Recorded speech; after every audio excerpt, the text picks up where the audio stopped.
जय माता दी। हमारे साथ जो पधारे हैं उनको राम दरबार की मूर्तियाँ लेनी है और इसके लिए वो आज्ञा लेने के लिए आश्रम पे पधारे हैं। किंतु एक मूर्ति के लिए मुझे थोड़ा आपको बताना और आपको समझना भी ये जरूरी था कि जब हम कोई मूर्ति लेते हैं तो मूर्ति और चित्र में क्या फर्क रहता है। जो भगवान को आप मानते हैं उनके दो स्वरूप होते हैं, एक आकार स्वरूप और एक निराकार स्वरूप। जो निराकार स्वरूप है उसको आप आंख बंद करके स्मरण करते ही आपके मनस पटल के ऊपर वो छा जाएगा। मगर जो आकार है उनके लिए फिर दो ऑप्शन और रहते हैं, एक मूर्ति रहती है, एक चित्र रहता है। मूर्ति और चित्र में एक सबसे बड़ा फर्क है कि जब आप प्रतिष्ठा करते हैं और मूर्ति की प्रतिष्ठा करते हैं फिर आपको वो मूर्ति के नियम लागू हो जाते हैं। और चित्र की प्रतिष्ठा करते हो तो चित्र को कोई ऐसे खास नियम नहीं लागू होते हैं। तो आपके पास पैसे आ जाते हैं इसका मतलब ये नहीं है कि आप मूर्ति खरीद लो और मूर्ति घर में रख लो।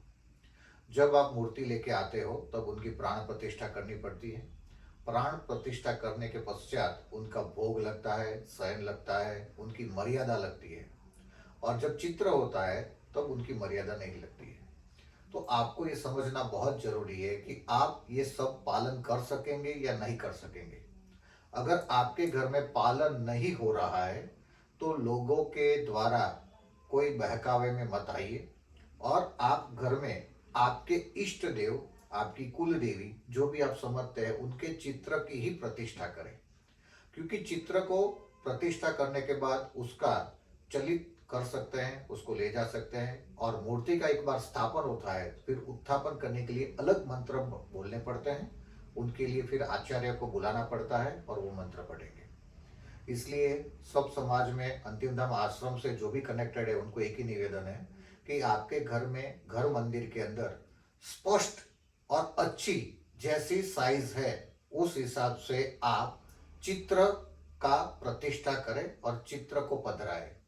आप मूर्ति की माया न रखें। मूर्ति रखनी है तो मात्र और मात्र गणेश जी की रखें, शिवलिंग रखें और गौ माता की रखें, जिसको बहुत नियम लागू नहीं पड़ते हैं। किंतु अब माता की मूर्ति लेके आएंगे या कोई इष्ट देव की मूर्ति लेके आएंगे फिर आपको अलग नियम का पालन करना पड़ेगा।